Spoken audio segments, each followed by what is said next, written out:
Sumisigaw at umiiyak na sa takot ang ilang residente ng Barangay 664A sa gitna ng sunog na lumamon sa tinitira nilang two-story building sa Paco, Maynila kaninang madaling araw.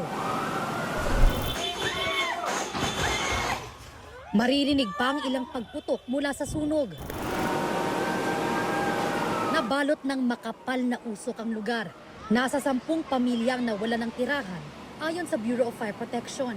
Tinaas po namin kaagad sa first alarm kasi puro may mga light materials po doon and then may mga katabi po tayong mga commercials. Sikit na mula sa Visayas, 6 na buwan pa lang nangungupahan doon. Halos wala siyang naisalbang gamit. Wala akong dalang gamit. Wala talaga, walang pera, wala cellphone lang. Wala, iyak na lang yung mga gamit. Wala talaga, gusto ko nang umuwi. Nakakatakot, no? Nakakadismaya. Hindi ko alam nung gagawin mo. Mahigpit naman ang kapit ni Darlene sa 6 na buwang gulang niyang bunsong anak. Tulog na raw siya at ang 4 niyang anak nang marinig nilang may sunog sa kalapit na building.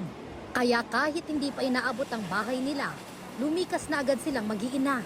Ninenervyos, natatakot na. Importante po, ligtas lang yung mga anak ko, tapos nakalabas kami. Gumapang ang naglalagablab na apoy sa ilang kalapit na establishmento. Ang isa rito, may nakaimbak pang mga kemikal na ginagamit sa mga swimming pool at spa. Nadamay lang po itong mga commercial na sa harapan natin dahil po doon sa ceiling po, yung ceiling po kasi light materials po. Napilitan po kaming wasakin po ang mga pintuan po nila at saka yung po mga glass po nung opisina nila. 3 ang naitalang sugatan sa sunog kabilang ang isang bumbero. Naapulang sunog mag-aalas 2:30 kaninang madaling araw. Iniimbestigahan pa ng BFP ang sanhi ng sunog pero ayon sa ilang residente, May narinig po akong parang bumbilya na parang sumabog, na parang bote na malakas. Tapos yun na po, nagsimula yung sunog. hindi bababa sa 300,000 pesos ang tinatayang halaga ng pinsala.